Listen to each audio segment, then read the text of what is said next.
தென்னாடுடைய சிவனே போற்றி, எந்நாட்டவர்க்கும் இறைவா போற்றி, அனைத்து தமிழ் உள்ளங்களுக்கும் கனிவான வணக்கங்கள். நிகழும் மங்களகரமான விசுவாசு ஆண்டு பங்குனி மாதம் 18ஆம் நாள் புதன்கிழமை அன்று சதுர்தசி திதியில் உத்திரம் நட்சத்திரத்தில் விருத்தி நாமயோகத்தில் வணிசை கரணத்தில் அமிர்தயோகம் கூடிய நன்னாளில் இந்த மகத்தான ஏப்ரல் மாதம் பிறக்கிறது. 2026ஆம் ஆண்டின் 4வது மாதமான ஏப்ரல் மாதம் மிகவும் முக்கியத்துவம் வாய்ந்த மாதமாகும். இந்த மாதம் பல கிரக பெயர்ச்சிகள், சேர்க்கைகள், நட்சத்திர மாற்றங்கள் நிகழ இருக்கிறது. ஏப்ரல் மாதத்தின் முதல் வாரத்தில் செவ்வாய் பகவான் மீனராசிக்கு பெயர்ச்சியாகிறார். சூரியன், செவ்வாய் மற்றும் சனி ஆகிய கிரகங்கள் இணைந்து மங்களாதித்ய யோகம், திரிகிரக யோகம் உள்ளிட்ட யோகங்கள் உருவாக இருக்கிறது. அதே போல சுக்கிர பகவான் ஏப்ரல் மாத தொடக்கத்தில் மேசராசியில் பெயர்ச்சியடைகிறார். மாத இறுதியில் ரிஷபராசிக்குள் பிரவேசமாகிறார். புதன் பகவான் ஏப்ரல் 11ஆம் தேதி மீனராசிக்குள் நுழைந்து சதுர்கிரக யோகத்தை உருவாக்குகிறார். ஏப்ரல் 14ஆம் தேதி சூரிய பகவான் மேசராசிக்கு பெயர்ச்சியடைந்து சுக்கிரனுடன் இணைந்து சுக்கிராதித்ய யோகத்தை உருவாக்குகிறார். ஏப்ரல் 17ஆம் தேதி சனி பகவான் உத்திரட்டாதி நட்சத்திரத்தின் 3ஆம் பாதத்தில் பிரவேசிக்கிறார். ஏப்ரல் 30ஆம் தேதி புதன் பகவான் மேசராசிக்குள் நுழைய இருக்கிறார். இந்த கிரகங்களின் அமைப்பினால் உங்கள் வாழ்வில் ஏற்படக்கூடிய சுப மற்றும் அசுப பலன்கள் என்ன என்பதனையும், அசுப பலன்கள் ஏற்படுமாயின் ராசிக்காரர்கள் செல்ல வேண்டிய கோவில் மற்றும் செய்ய வேண்டிய பரிகாரம் என்ன என்பதனை பற்றியும் விரிவாக காண்போம். பிறக்கப் போகும் இம்மாதத்தில் உங்கள் வாழ்வில் வளமும் நலமும் செல்வ செழிப்பும் பெற்று வாழ்வின் உயரிய நிலையை அடைய எல்லாம் வல்ல எம்பெருமானை வேண்டி விரும்பி கேட்டுக்கொள்கிறேன். ரிஷபராசி அன்பர்களே, இந்த மாதம் புதிய முயற்சிகளில் அனுகூலம் உண்டாகும்.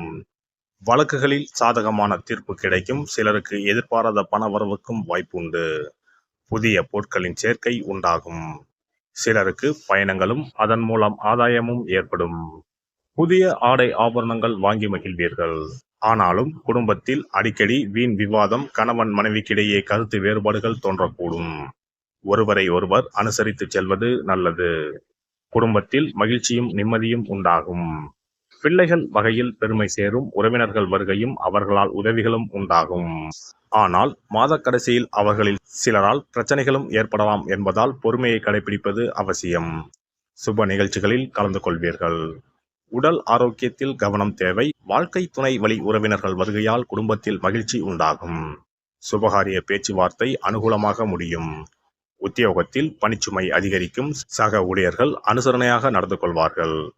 கூடுமானவரை உங்கள் பணிகளில் மட்டுமே கவனம் செலுத்தவும். உயர் அதிகாரிகளுடன் பேசும்போது பொறுமையை கடைபிடிக்கவும். அவர் கோபத்தில் எதுவும் கூறினாலும் மௌனமாக இருப்பது பிற்காலத்திற்கு நல்லது. தொழில் வியாபாரம் சுமாராகத்தான் இருக்கும். போட்டிகள் அதிகரிக்கும். சக வியாபாரிகளால் மறைமுக எதிர்ப்புகளை சந்திக்க வேண்டி வரும். வியாபாரத்தை முன்னிட்டு வெளியூர் பயணம் மேற்கொள்ளப்படும்.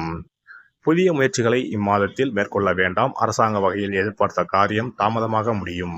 குடும்பத்தை நிர்வகிக்கும் பெண்கள் குடும்பத்தில் அனைவரையும் அனுசரித்து செல்வது நல்லது. மாத பிற்பகுதியில் அக்கம் பக்கத்தில் இருப்பவர்களின் ஒத்துழைப்பு மனதிற்கு உற்சாகம் தரும். வேலைக்கு செல்லும் பெண்கள் அலுவலகத்தில் தங்கள் பொறுப்புகளில் கவனமாக இருப்பது மிகவும் அவசியம். விநாயகருக்கு தேங்காய் எண்ணெயில் தீபம் ஏற்றி அர்ச்சனை செய்து வழிபடுவதன் மூலம் நன்மைகள் அதிகரிக்கும். ஒரு முறையாவது குல தெய்வத்தையும் இஷ்ட தெய்வத்தையும் ஒரே நாளில் சென்று தரிசித்து வாருங்கள். கடன் பிரச்சனைகள் தீரும். குடும்பத்தில் மகிழ்ச்சி நிலவும். மன நிம்மதி உண்டாகும். சிறப்பு தொகுப்பு. கண் திருஷ்டிகள் அகன்று தடைப்பட்டு கொண்டிருக்கும் காரியங்கள் நிறைவேற செய்ய வேண்டிய பரிகாரம் என்ன என்பதனை பற்றி காண்போம். வாழ்க்கையில் நல்ல நிலையில் இருந்தவர்கள் கூட திடீரென்று பொருளாதாரம் இழந்து மன கஷ்டங்களுடன் வாழும் நிலை ஏற்படும். இந்த நிலை எதனால் ஏற்பட்டது என்று ஆராய்ந்து பார்த்தால் பெரும்பாலும் அவர்களின் மீதான கண் திருஷ்டிதான் காரணமாக இருக்கும். கல்லடி பட்டாலும் கண்ணடி படக்கூடாது என்று சொல்வார்கள் அல்லவா, அது உண்மைதான். இது போன்ற பிறரின் பொறாமை கொண்ட கண் திருஷ்டியினால் பலரின் வாழ்க்கை சிரமத்திற்கு ஆளாக நேரிடும். இது போன்ற கண் திருஷ்டிகளிலிருந்து எப்படி தப்பிப்பது? இருக்கவே இருக்கிறது எளிதாக கிடைக்கும் ஊமத்தஞ்செடி. தெய்வ சக்தி நிறைந்த செடியாக கருதப்படும் ஊமத்தஞ்செடியின் காய், பூ, இலைகள் என அனைத்தும் தீய சக்திகள் விரட்ட பரிகாரத்துக்கு பயன்படுகிறது. பொதுவாக ஊமத்தம் காய்க்கு கெடுதலை அகற்றக்கூடிய சக்தி உண்டு. நம் வீட்டில் உள்ள எதிர்மறை சக்தியை அகற்றுவதற்கு ஊமத்தங்காய் தீபம் சிறந்த பரிகாரமாகிறது. தெய்வீக மகத்துவம் நிறைந்த ஊமத்தங்காய் மற்றும் பூவையும் எடுத்துக்கொள்ளுங்கள். வீட்டுக்கு அருகில் இல்லை என்றால் நாட்டு மருந்து கடைகளில் கிடைக்கும். இந்த 2 பொருட்களையும் மஞ்சள் தண்ணீரை கொண்டு நன்றாக கழுவி விடுங்கள். சிறிது நேரம் அவற்றிலுள்ள ஈரம் போக ஆறவிட்டு பிறகு அவற்றை ஒரு மஞ்சள் துணியில் குலதெய்வத்தை வேண்டி ₹1 நாணயத்தோடு சேர்த்து முடிந்து வீட்டின் நிலைப்படியில் கட்டி தொங்கவிடுங்கள். இந்த முடிச்சை வெள்ளிக்கிழமை அல்லது ஞாயிற்றுக்கிழமைகளில் தயார் செய்து வாசல் படியில் கட்டுவது சிறப்பு.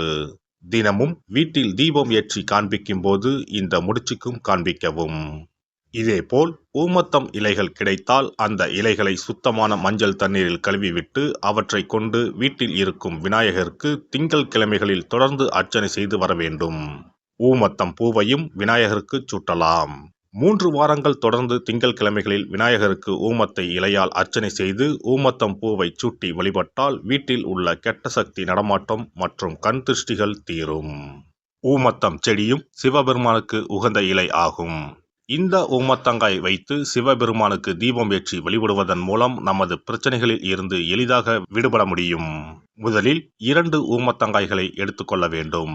அவற்றின் மீது முட்கள் இருப்பதால் மிகவும் கவனமாக கையாள வேண்டும். ஊமத்தங்காயின் காம்பு பகுதிகளை வெட்டி கொண்டு கத்தியை பயன்படுத்தி ஊமத்தங்காயின் உள்ளே இருக்கும் விதை பகுதியை முழுவதுமாக நீக்கிவிட வேண்டும்.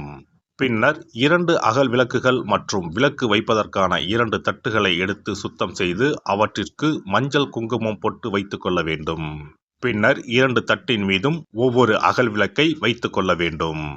அதன் பிறகு எப்போதும் பூஜை செய்வதற்கு வைப்பது போன்ற வெத்தலைப்பாக்கு, பழம் போன்றவற்றை வைத்துவிட்டு 2 விளக்குகளையும் ஏற்றி சிவபெருமானை மனதார வேண்டிக் கொள்ள வேண்டும்.